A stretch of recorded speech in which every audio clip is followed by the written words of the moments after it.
Boa noite, alunos de Direito e Meio Ambiente. Conforme combinado em grupo de Zap, vamos falar do novo Código Florestal através de um texto que é da Aline Dias. Eu vou passar esse texto no Zap e deixar disponível nos arquivos privados do Moodle, assim como vou indicar esse vídeo que vai estar no meu canal no YouTube. Vou deixar a indicação também no Moodle, constando como a aula de hoje. Então vamos lá, tá? O novo Código Florestal é a Lei 12.651 de 2012, então não é tão novo assim, né? Mas como tem lei aí vigindo desde 1850, né? Na verdade, essa lei dispõe sobre proteção de vegetação nativa.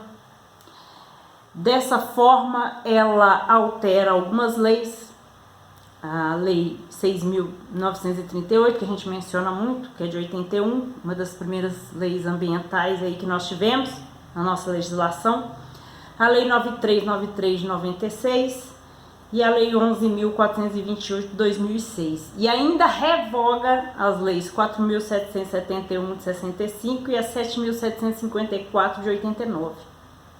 Ou seja, ela suplanta tudo isso aí. Quais são os principais pontos dessa lei? Determinar paradigmas para limitar as áreas de preservação permanente, ou seja, áreas de preservação ambiental, que são as chamadas APAs. Algumas são permanentes, preservação permanente, outras possuem outros status. Isso é assunto que a gente vai tratar aí no próximo momento, tá? E o que mais?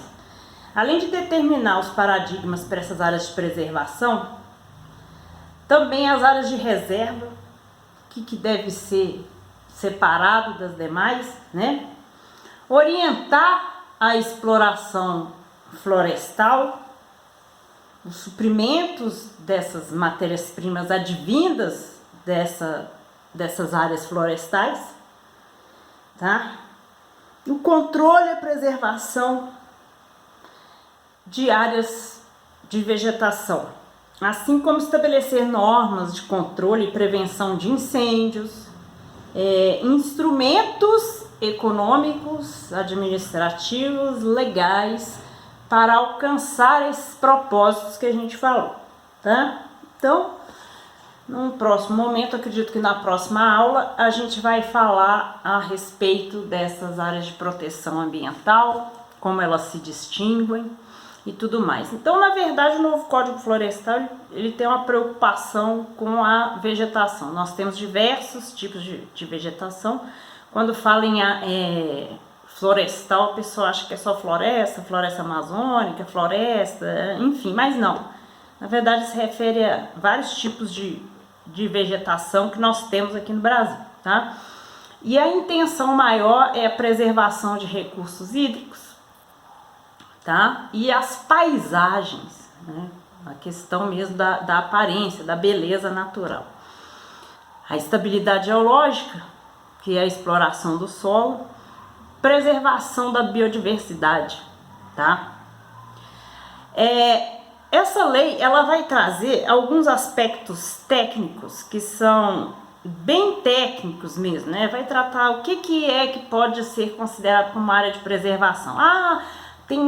São aquelas que têm uma vegetação X com faixas marginais, mas que tem que ter curso d'água, não sei quantos metros, acima de não sei de onde, né? Áreas em torno de reservas d'águas artificiais, né? Ou seja, barragens e tudo mais, preservação de nascentes, restingas, dunas, manguezais, ou seja, não é só questão de floresta, né? Mas sim de toda essa diversidade vegetativa que a gente tem aqui no Brasil, ok? Aí essa lei ela vai trazer alguns paradigmas de ângulo, de porcentagem, que eu não vou entrar nisso e nem nos interessa agora de certa forma, tá?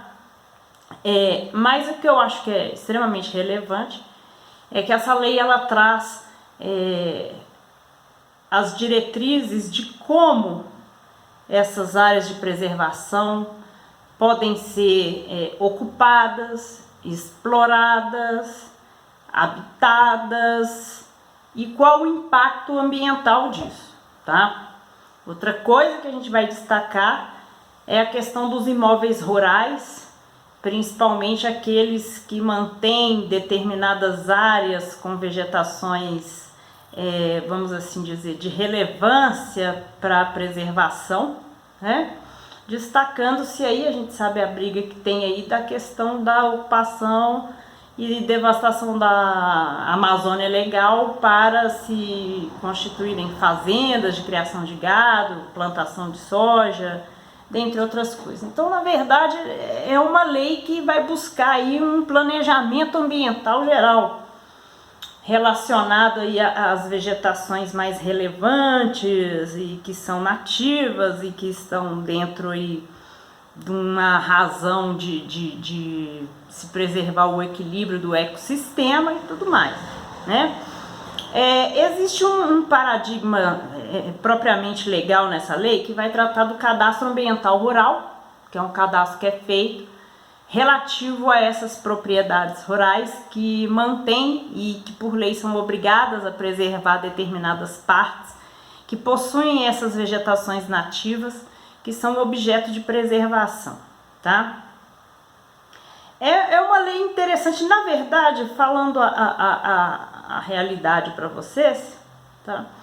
É o que a gente busca em termos de legislação para regulamentar como vai funcionar essa preservação da vegetação, por que é importante, os meios que vão ser utilizados, principalmente com uma preocupação aí que está em voga hoje, relacionado a essas devastações e explorações de áreas para plantio, para criação de gado e tudo mais, né?